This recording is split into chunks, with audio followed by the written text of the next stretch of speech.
오늘은 OECD에서 발표한 2020년 Better Life Index, 더 좋은 삶 지수에 대해서 간단하게 말씀드리겠습니다. 2020년 결과는 한국인의 삶에 대한 만족도가 OECD 38개국 중에서 최저 수준에 머무르고 있다는 것하고요. 그 낮은 만족도의 주요 요인이 낮은 소득, 선진국으로 이제 인정받고 있지만 아직도 이제 평균보다는 낮다는 거죠. 그리고 의지할 수 있는 사람이 없다는 것, 그리고 스스로 인식하는 건강이 별로 그렇게 좋지 않다는 것, 그리고 열악한 대기 환경, 이 네 가지가 주요 원인으로 나타났습니다. OECD에서 발표한 그 삶에 대한 만족도 자료는 사실은 그 갤럽에서 발표하는 글로벌 폴 결과를 따가지고서 이제 발표한 건데요. 이게 2020년 자료입니다. 그리고 나머지 자료들은 2019년도에서 출연한 자료들이고요. 아직 전체적인 2020년 자료는 나오지 않았습니다. 지금 갤럽에서 조사한 거에 따르면 그 38개국 중에서, OECD 38개국 중에서 한국의 그 삶에 대한 만족도가 5.8로 지금 35위로 지금 나타나고 있고요.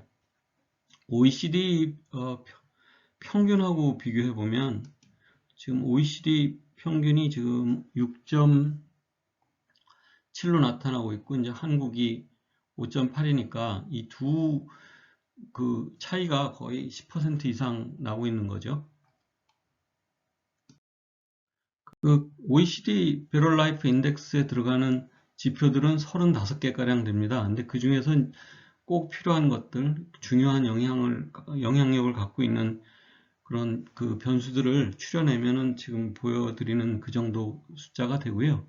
그 중에서 이제 OECD 평균 대비 한국이 어느 정도 되는지 그걸 보시게 되면 제일 심한 격차가 나는 것이 자기 보고 건강 수준입니다.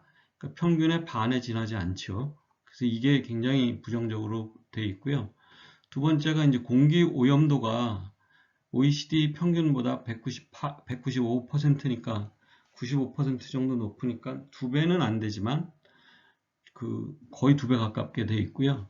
그리고 세 번째가 이제 가처분 소득이 OECD 평균의 80% 정도로 돼 있고요. 그 다음에 또 하나 그 부정적인 지표가 의지할 수 있는 사람의 존재가 88% 정도에 지나지 않습니다. OECD 평균에 대비해서요. 즉 우리나라에서 한 거의 18%, 19% 정도 되는 사람들이 의지할 수 있는 사람이 없다라고 대답을 하고 있습니다. 이게 큰 문제가 되는 것이죠. 그래서 이제 이 OECD 자료를 가지고 통계 분석을 해봤습니다. 즉 삶에 대한 만족도, 여기에 영향을 미칠 수 있는 변수들을 이렇게 추려서 그 삶에 대한 만족도와의 상관계수가 얼마나 되는지, 그리고 삶에 대한 만족도와 회귀계수가 얼마나 되는지, 그리고 이런 그 삶에 대한 만족도에 영향을 줄 수 있는 여러 가지 지표들이 1% 정도 올라가게 되면 삶에 대한 만족도가 얼마나 올라가는지, 그리고 이런 그 여러 가지 변수들이 OECD 평균 수준으로 올라가게 되면 전체적인 삶에 대한 만족도가 얼마나 올라가는지, 그런 걸 한번 정리해 봤습니다. 이 상관계수라고 하는 거는 만약에 이를테면 가처분 소득이 1% 올라갈 때 반드시 삶에 대한 만족도가 반드시 0.1%가 올라간다. 그러면은 그게 10분의 1이 올라가는데도 불구하고 상관계수는 1이 됩니다. 반드시 올라가면요.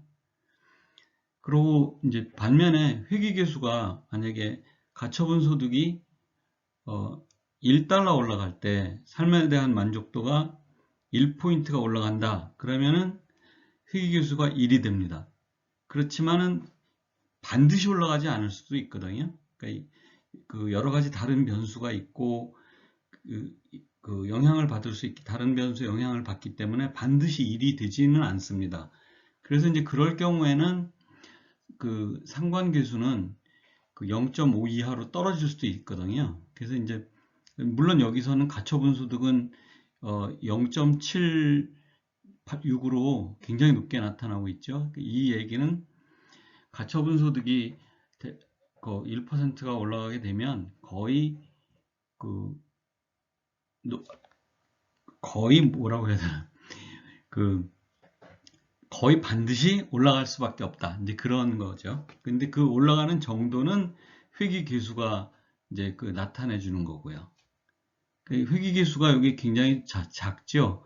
그래서 이제 그 OECD 평균 달성 시 만족도의 변화가 이제 0.3%로 되어 있는데, 물론 이 퍼센트를 가지고 하는 거기 때문에 이제 다양한 그 변환이 필요하긴 한데, 여하튼 이제 그렇게 이해하시면 됩니다.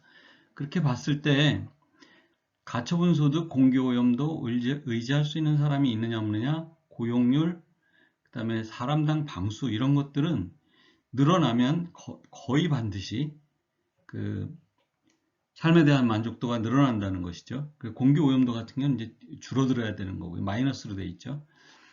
그리고 이제 회귀 계수는 이 정도가 얼마나 이게 많은 영향력을 갖고 올라가느냐 이제 그거고요. 그러니까 하나는 반드시냐 아니냐 그 확률을 나타내 주는 것이고, 하나는 그 정도를 나타내 주는 거라고 볼 수 있겠습니다.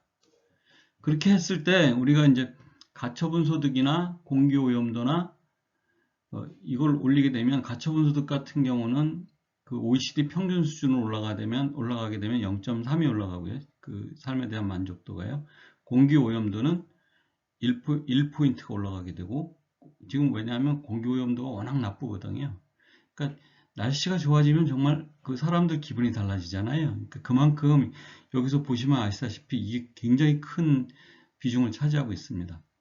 그 다음에 의지할 수 있는 사람이 지금 우리나라에는 20% 해당하는 사람이 없기 때문에 그 사람들도 굉장히 큰 영향을 주고 있습니다.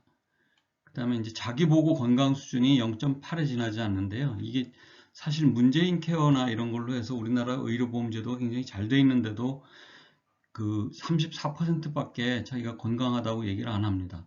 그래서 이걸 OECD 평균 수준으로 올리게 되면 그 삶에 대한 만족도가 0.8포인트나 올라가기 그렇게 돼 있습니다.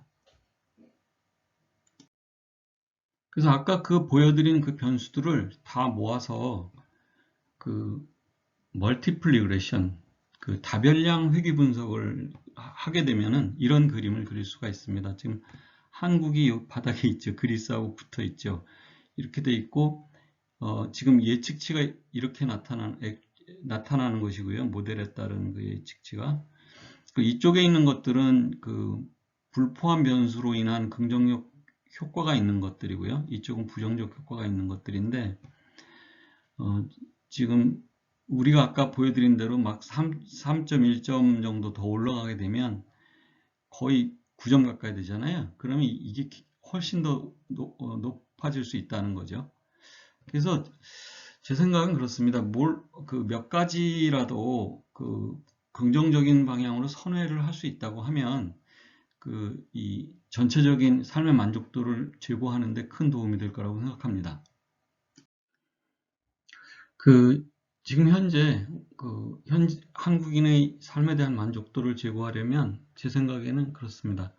서로 의지할 수 있는 사람이 되는 문화를 조성을 해야 될 것 같고요. 이건 정말 문화적인 운동이 필요할 것 같습니다. 지금 20%나 되는 사람이 의지할 수 있는 사람이 없다는 생각을 갖고 있다는 건 정말 치명적이거든요. 그 다음에 두 번째는 자신의 건강에 대해서 자신이 없는 사람들이 60%가 넘는다는 거는 건강보험이 이렇게 완벽하게 되어 있는데도 불구하고 그렇다는 건 사실 뭔가 자기주도형인 관리가 제대로 되고 있지 않다고 볼 수도 있거든요. 그래서 그걸 외부적으로 그걸 하기보다는 지금 문재인 케어나 이런 여러 가지 의료보험 제도는 굉장히 잘 되어 있거든요.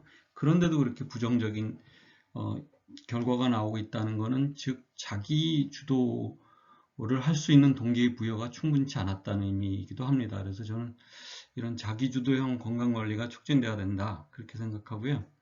그 다음에 대기오염 문제는 사실 대부분은 중국에서 옵니다만 우리도 상당 부분 줄일 수가 있고 특히 이제 자동차 연료라든지 아니면 석탄 발전소라든지 그런 것들은